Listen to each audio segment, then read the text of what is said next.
Ikhwah sekalian, perlu diketahui bahwa salatul tarawih adalah bagian daripada sunnah Rasulullah sallallahu alaihi wasallam. Cara beribadah, cara beragama yang diajarkan oleh Rasulullah di antaranya adalah salatul tarawih.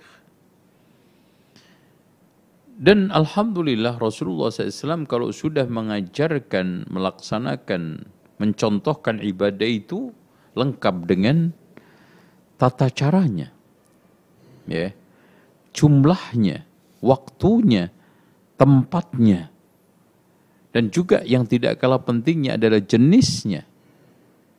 Nah, itu kan, ini selalu dipertimbangkan oleh Rasulullah SAW. Jenisnya sholat tarawih, gitu. Sebab kita melakukan sholat tarawih apa? Yaitu puasa Ramadan. Terus kapan sholat tarawih? Setelah waktu Isya. Di mana sholat tarawih? Utamanya di masjid, tapi bisa di rumah. Terus bagaimana caranya sholat tarawih? Nah ini. Terus jumlahnya sholat tarawih. Caranya diantaranya adalah sholatul laili mathna mathna. Sholat malam itu dua-dua. Dan itu dipraktekkan Rasulullah ketika sholat pada waktu Ramadan. Hari pertama, kedua keluar, itu dua salam. Yang dipraktekkan oleh Rasulullah juga, seperti yang diinformasikan oleh Aisyah dan Ibnu Umar, yusallimu fi kulli raq'atin, salam setiap 2 rakaat. Itu cara. Dan Aisyah juga menjelaskan caranya Rasulullah di dalam menjalankan salat qiyamul lail. Yusalli arba'an wa la tas'al an husnihinna wa tulihinna.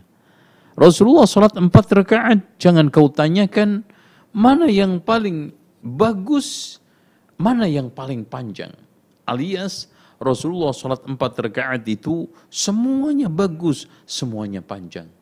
Thumma yusalli arba'an, kemudian salat 4 rakaat, wala tas'al an husnihinna wa tulihinna, jangan kau tanyakan bagusnya dan juga panjangnya.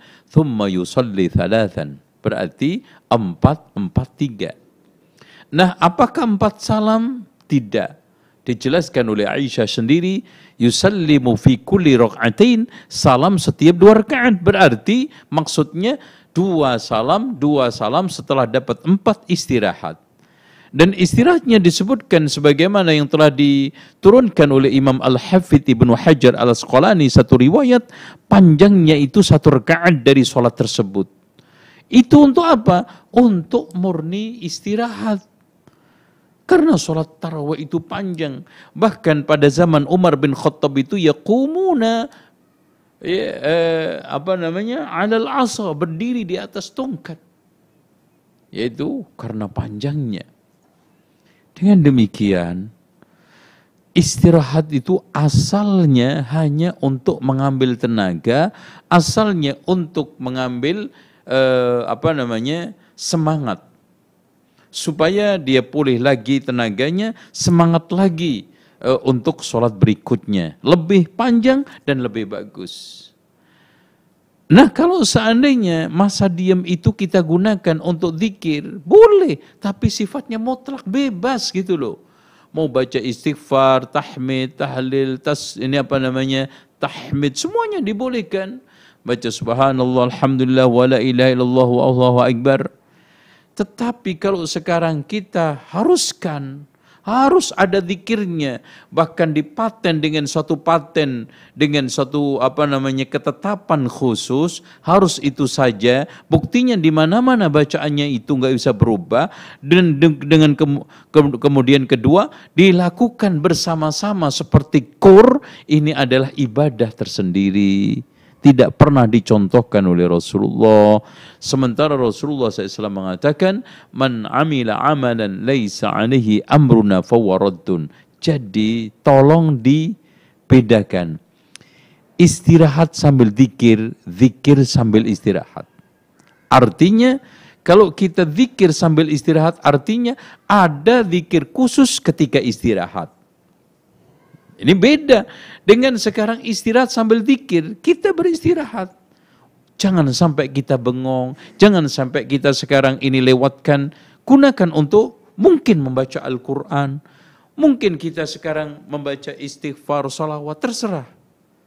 Itu berbeda. Dan yang dimaksudkan orang-orang pertama tadi, yaitu apa? Zikir sambil istirahat. Artinya zikir dalam keadaan istirahat. Bukan istirahat dalam keadaan zikir. Itu beda. Zikir dalam keadaan istirahat. Berarti di sana ada zikir yang khusus, ada bacaan secara khusus ketika istirahat. Tapi kalau kita istirahat dalam keadaan kita berzikir, itu kita istirahat jangan sampai bengong. Kita manfaatkan untuk berzikir, bahkan mungkin untuk membaca Al-Quran, karena panjang waktunya. Wallahu a'lam bishawab.